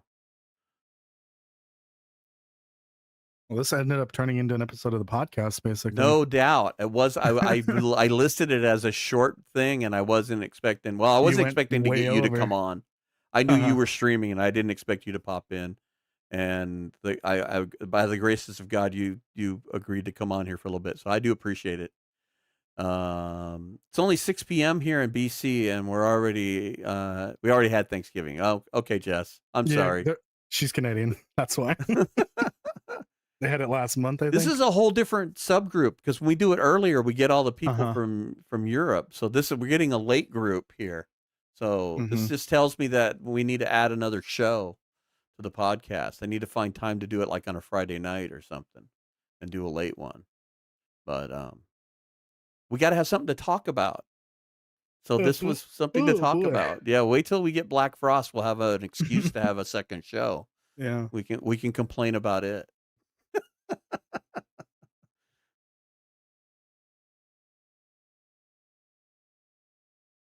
Tobin, me and my fellow Canadians have it in October. Oh, okay. Yeah, that's a different. Yeah, it's different for everybody. You ever know? It's 8:30 there. Yeah, so it's 7:30 where I'm at, and I believe it's 8:30 at Toasty's time. So I haven't gotten past his curfew yet. He doesn't turn into a pumpkin till later.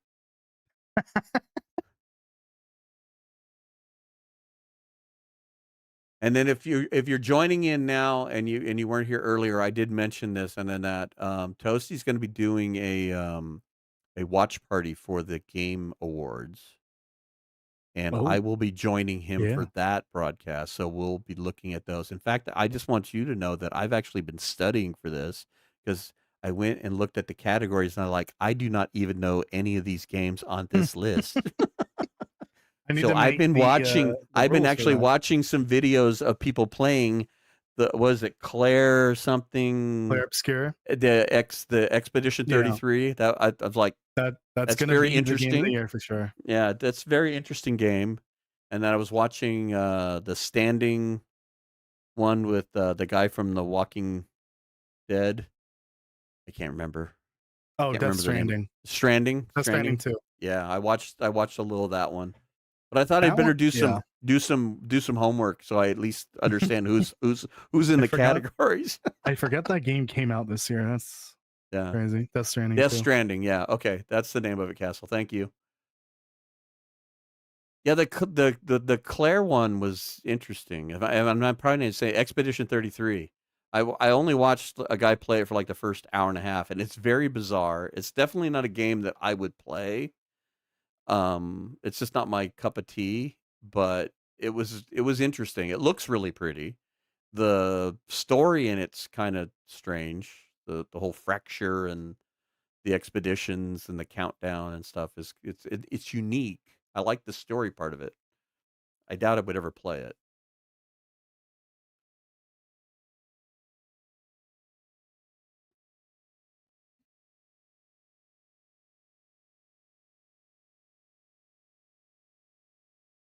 I'll be the one. Do you think Jace will survive? I have a feeling she probably at least will for a while because I think she's the one that's got to take us um Atwood. to Atwood.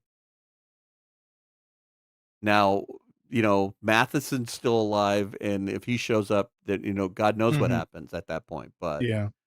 um He may have a grudge against her, but realistically, we have no idea. We don't know who's going to be alive. oh, Jeremiah could show up for all we know.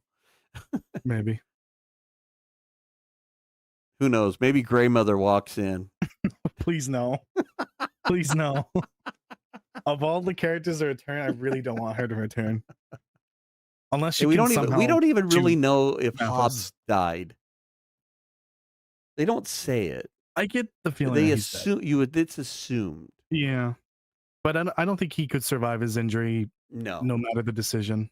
No. I don't think so either. Unless there was a doctor there to help him. It does bring up a good point though, and this is something, because a lot of people have been talking about Black Frost and talking about, the possibility of the NPCs and violence and stuff like that. And you realize though in the game, twice, if not three times, you're presented with a moral choice of somebody living or dying. I think it's twice. Once in episode 1 and then once in episode 2. Two, yeah, twice. Yeah.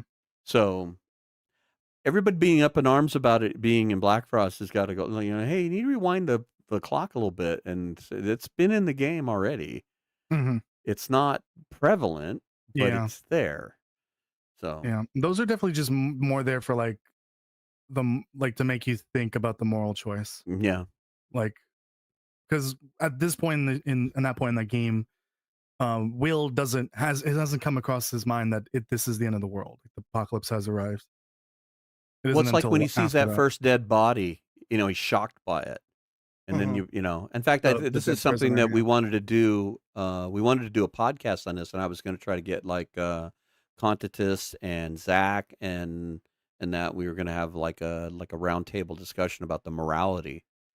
Because at what point does the morality slip and you become more Mhm. callous about robbing the dead, stealing from people's homes? You know, Has done a playthrough where he plays like the morally good survivor. He doesn't steal from the dead. He doesn't that's break a into good one, people's huh? homes. Yeah. That would be an interesting playthrough. Yes. Can't go Can into I people's survive? homes, can't Can I take survive things from 10 bodies days? Yeah, without stealing. without stealing. The opposite of the Rob. burglary one. Yeah, he can't rob the dead. He can't steal. That would be a tough one. Mhm. We may have to throw that one at DH. Mhm. He's always up for a good 10-day challenge. I'll be the one. No gray mother and no Father Thomas. Yeah, we didn't. And what about all the plane crash victims and da da da da da? There's a whole lot of people we will never know the fate of. Yeah, I think a lot of those characters' stories have been told. I don't expect them to show up.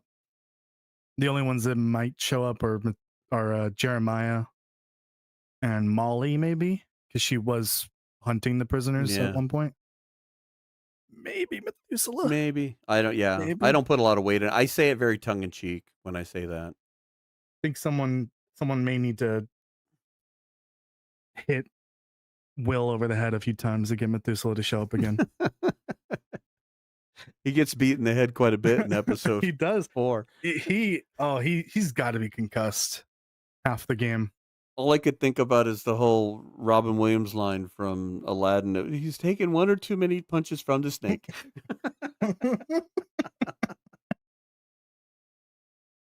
I'll be the one says I want Methuselah. That's an interesting concept because that like disappeared. Hmm. So maybe they'll explain that. I don't know. I would assume that Atwood would talk about Jeremiah, whether he shows up or not. I don't know. There's a lot of stuff. There's a lot of stuff. Jess, thanks for chopping in on our turf and coming over with Toasty and hanging out. Thank you very much.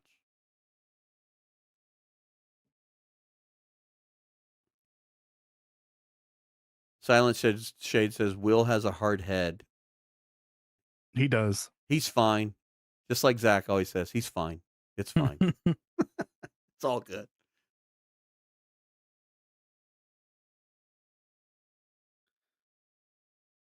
At this Wasn't there point, a moment? I'm surprised Will Sorry. even knows what his first name is at this point. Yeah, same. Wasn't there a moment in episode 2 where he trips over a body in Carter? That was in Redux or Predux. He trips over a body in the maintenance yard and then falls over, hits his head. Okay, That's right. so I remember speaking that. of speaking of Methuselah, in the original Wintermute in Predux, you never see Methuselah until after he hits his head in maintenance yard. That's right.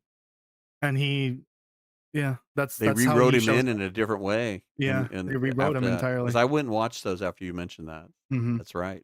It's hard to find that cutscene unless you go back, but there is a movie for like the episode 1 and 2 cutscenes, which is like the only way you can see those Yeah. And if you haven't conversations. watched, if you don't know what he's talking about, and we can explain it, is that the story from original launch has been rewritten and redone. Hmm. And they actually changed the perspective of it and everything too, because in that one, you can actually see Will talking to Grandmother, and now it's more first Hmm. person. But if you go back and watch that, you can find it on YouTube. If you look at the Predux, the story's a little different too between him and Hmm. Grandmother and stuff. So there's some little tidbits that you can get out of that. So if you like the story and the lore, it's worth going back to go find that. You can find it. They do it like a movie. They just do all the cutscenes. So, Hmm. but Toasty's right. Methuselah was kind of added in more as it went along.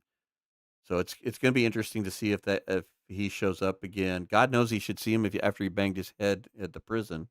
Yeah, But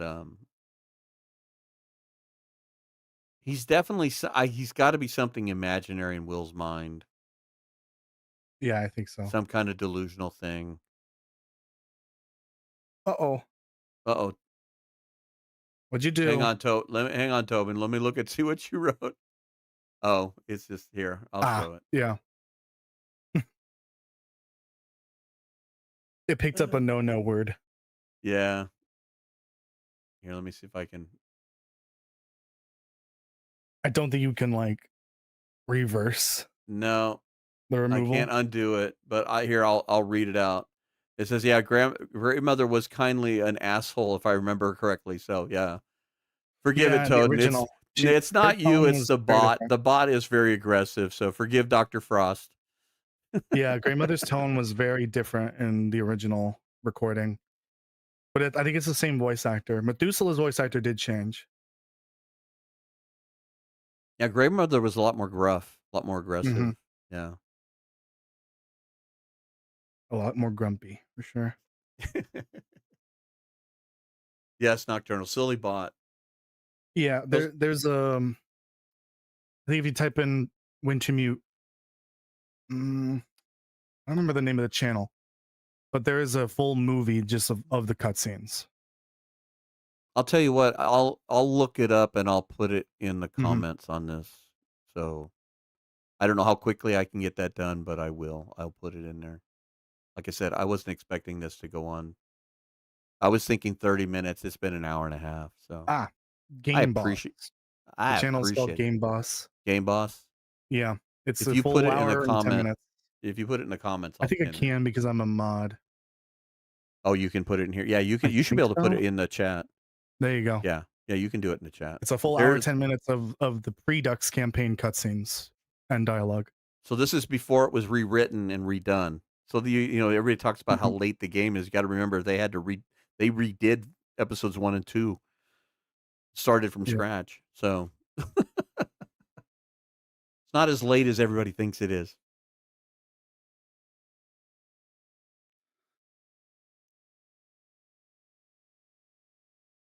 And to pile on to what you kind of went on a bit of a rant yesterday, and I'll pile on a little bit here too, and the fact that these Oh, is it people the that are rant at the so beginning? angry, the people that are so angry about this being late, which they're probably not here listening to this, Mhm. is I am so thankful that you have had such a blessed life that you've had no other thing cause you pain and suffering other than this game being late. Because Yeah. I'll tell you what, I have lived through cancer and epilepsy and all kinds of medical issues in my life. And I've been through divorce and children's dying and all that stuff. And this being late is not even close to causing me any anger. So Mhm. God bless these people who this game is your trigger point.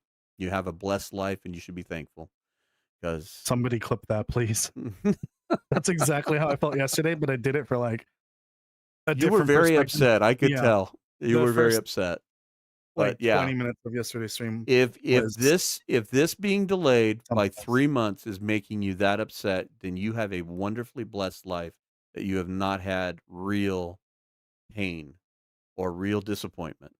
Because there is nothing worse than a doctor coming in and looking you in the face and saying you have Hodgkin's lymphoma. I've lived that life. I know what that is. So, and not that I've ever really shared that, but I'm sharing it now because of the amount of anger that's out there with all this. So, by all Mhm. means, and this was back in my 30s. I got this, but at the same age that Toasty is right now. Got that call. So it taught me a lot of things about life. That life isn't fair. Anything can happen, and patience above anything else is a wonderful virtue to have. If you have patience and understanding, life is a whole lot less friction. I agree. So That's a great way to summarize how I felt, but from a I know different you were perspective. angry, and I didn't want to I pile was on in here or more get you fired up any further, no, but no, I no. had I my own was more version of it. yeah, I was more angry about that sort of thing because I'm a game dev and like gamers just don't understand how games are made, I guess. And I guarantee the people that are usually upset about those sort of things don't even own the game or they don't even play the mode. Like they don't play Wintermute, but they're complaining that it's been late for like 2 years. Casual Zach, if you don't have patience, this isn't the game for you. And there's Oh a yeah. lot of other games that aren't for you either. Uh-huh. If anybody here can tell me a game that came out exactly perfect and was everything they wanted it to be 100%, you're Yeah. lying. And I have some beachfront property in Kansas to sell you. Or the game came out in the 80s or 90s. Much more simple. Yeah. Didn't have too many Atari, bugs. Atari couldn't even get ET right. Yeah. Oh yeah. We don't talk about that one. We don't talk about that one. Yeah, Wasn't that this is the wasn't that one the thing game? about me being 60 that puts me in it. I played Pong, okay? Um, the Long Dark is amazing to me. We had Wasn't Pong. that, wasn't that the game that basically destroyed the console industry in What's the that? 80s? ET. it destroyed It was Atari. partially responsible. Oh, it It was destroyed partially Atari. for Atari 2600. Yeah. Damn. Atari put a lot of money in that. In fact, I think they just recently dug it up. There was a landfill that was Hmm. full of these games. I remember It was that. so badly done. So badly done. There's a whole video on it. You can go look it up. Yeah. It is absolute It's a trash. it's a big part of video game history for sure. Yeah. You'll find It many killed videos on it. Atari. And it's what EA came from. I used to play EA games on my Commodore 64 back when it was just a little bitty thing. I think Activision also spun off from Atari. Yeah. Yeah. They Activision was another A small group of developer. those devs, and they named themselves Activision. I remember this from one of my video game classes. They named themselves Activision because they would appear above Atari alphabetically.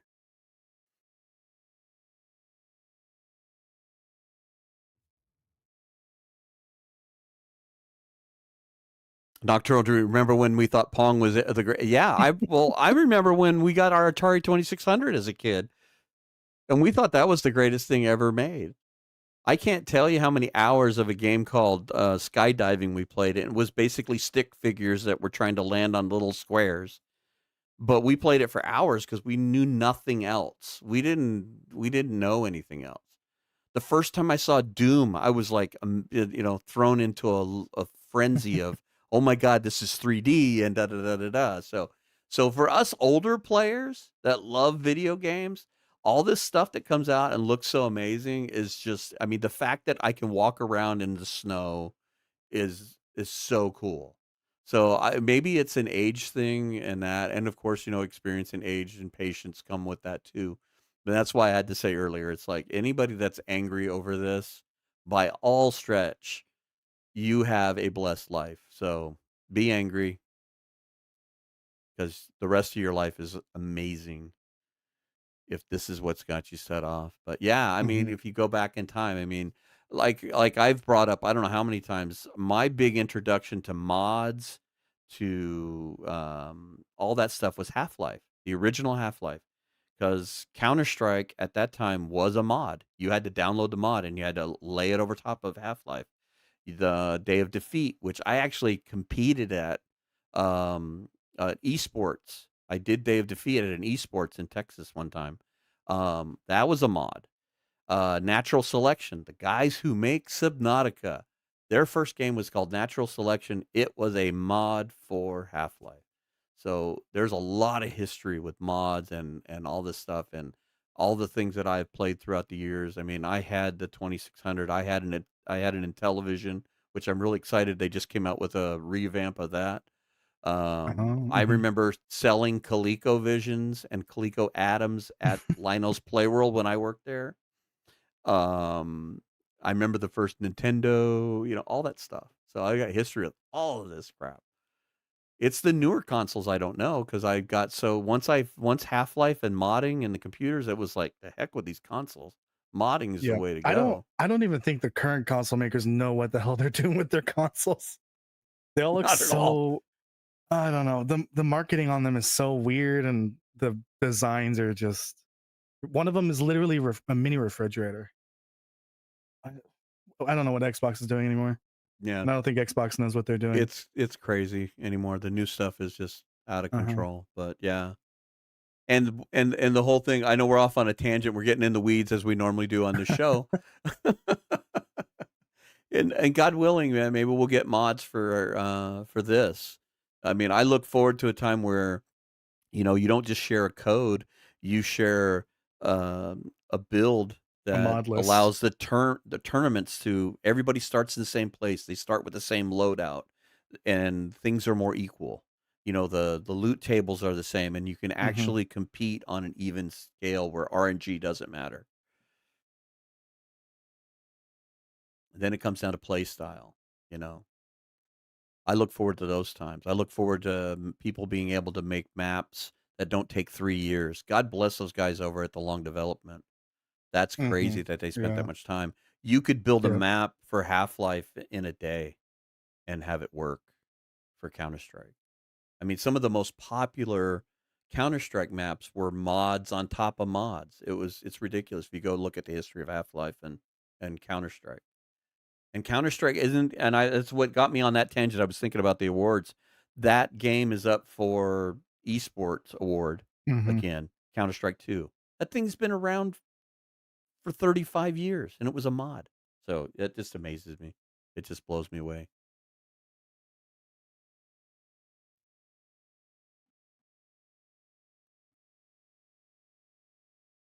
Tobin, the proper Steam Workshop support would be unbelievable and do amazing things for, games longevity, and I agree. I agree. Yeah. I'll be the one. 61 years old, and I remember Pong machines cost 25 cents. Dude, I grew up. I graduated '84, and '82 through '84, the hottest ticket was to go to the arcade. You worked, I used to work nights at the grocery store, and we used to drive to the arcade, man, and we'd play. Um, what was the? I'm trying to think of the names. Paperboy was out at the time. Atari had this silly thing that I can't even remember the names of. It's killing me. Defender, um, Hubert, all kinds of nonsense. Pac-Man, Miss Pac-Man, Donkey Damn, Kong was all out then. everyone here grew up on arcades. Holy crap. Yeah, I have an I old think the crowd, only don't I? the only arcade that I've played, Tempest. That's the I game think I'm thinking of from Atari. Tempest. I used to love I that think game. it was a barcade. It was like more of a modern Yeah, setup, but there was a bar and then there's old arcade machines. Those are fun. yeah. There was one called Battle Tank where you'd look through like a little porthole, and it was just stick lines. That's all it was. And then you went and you'd fought tanks. That we have come so far. Street Fighter, Mortal Kombat, NBA Jams, all those all those great arcade games. Nocturnal Druid, Battlezone. Yeah, that was it. That's the one. It was all green and it was all green screen, and it was just little stick lines, and you'd go. This is back when Tron came out, so this is all the fun stuff in the '80s. All this computer stuff.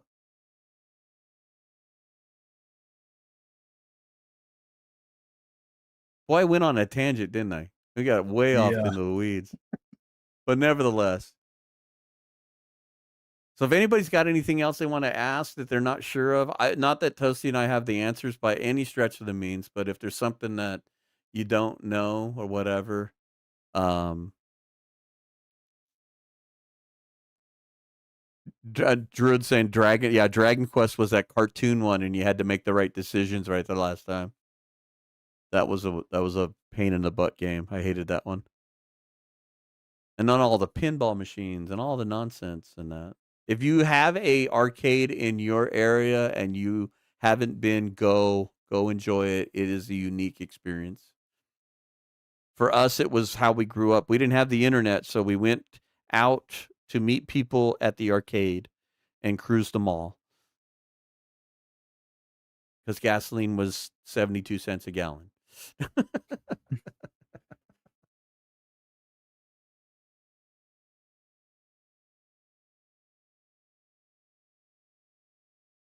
But anyway, I think I'm going to wrap this up. We've been on for almost 2 hours. This is even longer than a normal podcast. I wasn't planning to come on, but I felt we needed to touch base on the news.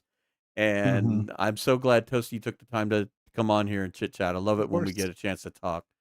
This This was is fun. this is fun stuff. This is fun to talk about all this stuff, and it sure beats all the anger that you see out there. So it's fun to talk with Hmm. like minds and do all that stuff. So do you think Mackenzie and Chase will have fast travel to Perseverance Fields? I'll be the one saying that, and I'm assuming it's going to be similar to like episode 2 to 4. Where it's you don't really see what goes on after they knock him out, and they've got him Hmm. already halfway across the map. I think somewhere in is it Keeper's Pass? You think it is? I think you've Yeah, it mentioned was it. super. Yeah, Yeah, I think it'll they're on be their the way other to way. Black Rock. I think it'll be So the other way around, though. I think we start going to Suzuki first, yeah. and So it may wherever just be a Suzuki is cutscene. located in relationship to Yeah, BlackRock. yeah. I think we'll start So at Suzuki, and it'll probably start it as a cutscene because you have a NPC companion. So how do they handle that? They could either make the NPC follow, The which is a other new the other thing. aspect to think about too is you're The supposed game. to play both Will and Astrid. So Uh-huh. will the scenes in Perseverance Mill be Astrid and Will be at Suzuki? Yeah, Don't know. maybe. Those are all things we don't know. You love how they were given a release date and then people got more upset. I know they gave themselves a Yeah. hard line, which is something they don't normally do. They Mhm. do the trailers though, because when I first started playing, episode 3 had just come out, and there was a trailer for episode 3. So that part isn't unprecedented, but I think Toasty's right in that anything I can remember, and Zach is probably the one that I would lean on for information beyond that. Would be, did they ever set a date in stone? And this is the first Yeah. time I've ever seen them give 'em a date. Like, they'd always say that it's gonna be, the first week of December or what have you, like they've done with all the tales and stuff, Mhm. but I've never seen them set a date in stone. I'm glad they did because that puts fire under their feet as well to get this done. I agree Yeah. with Toasty that the game is probably 95 to 97% done, except for the touch-ups that they talked about in the Yeah, dev diary. they're The wrapping game up, like, works, the game plays, they're already the testing it. soundtrack. Yeah. But Yeah, they're gonna and have bugs fixed out of it, they're gonna optimize it, and so when it gets released, it'll go out on all the consoles, with the exception of Switch, because we don't know what's going on with that, but I it think that's should why they're go giving them they're giving themselves more time is so that they can finish the last bits and then give them enough time to certify everything.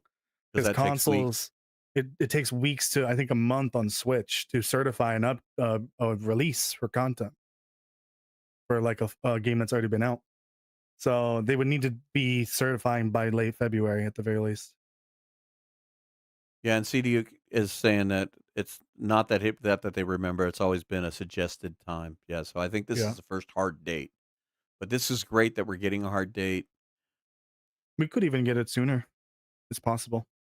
If everything gets certified and it's all ready before Yeah, we they might get they it earlier. probably have this as worst case scenario Mhm. timing, because it's right before Easter. Yeah. It's a Wednesday right before Easter. I was all Ah. excited because I have that weekend off. I have a 3-day weekend, so I get to play it for 3 days. Yay! I was looking at the calendar. Can I take vacation time? I can take vacation whenever I want. I work from Yeah, home. that's a beautiful thing. Mhm. All right, unless anybody's got anything else, I'm gonna go ahead and shut this down. Thank you to everybody who's watching. This is like the highest count I have seen in a long time. Usually the podcasts are about 25 to 30 people. I've seen it creep up over 50. So thank you so much. If you have not subscribed to the podcast, please do. Maybe Although, see if evening shows are better. See yeah, if I do don't another one know. of these and see if it does Well, perform better. I've talked to Jitwire a little bit about it, and we discussed it as a possibility. I know that doing the earlier shows was to kind of help with the with England and that time Mhm. period. But I'd also like to do a late show, and I was thinking more along the lines that once Black Frost came out, we might have more to Yeah. talk about. Because the Mhm. the biggest problem with having something to talk about. But we could do more of what like we're doing tonight, just kind of open discussion. Just, Yeah. yeah, talk about everything, stuff. Because believe it or not, I mean, we ran out of ideas in October. So everything else has So been did I. seat of the pants flying. I I did We've the come up with some last good ones. lore video, the last topic to cover in October. Yeah, I mean, in We just fact, gotta wait. Gotta stretch things out somehow. the show before yours, the one about the the ray of light was just I had Mhm. nothing. I put that together on Thursday that I post the shows. Mhm. I had an idea. I was like, "Ooh, here's one. Let's think about the thing that turns a runaround," and that was it. Yes, Toasty's lore videos are amazing. If you're in here watching this and you have not watched Toasty's lore videos and you like the history, by all means, go and check him out. If you want to put a link in the chat, you can. He is linked on the front page of the podcast channel. And if you haven't subscribed to the podcast, please do. We do this on a weekly basis. This is a special one because of the news update.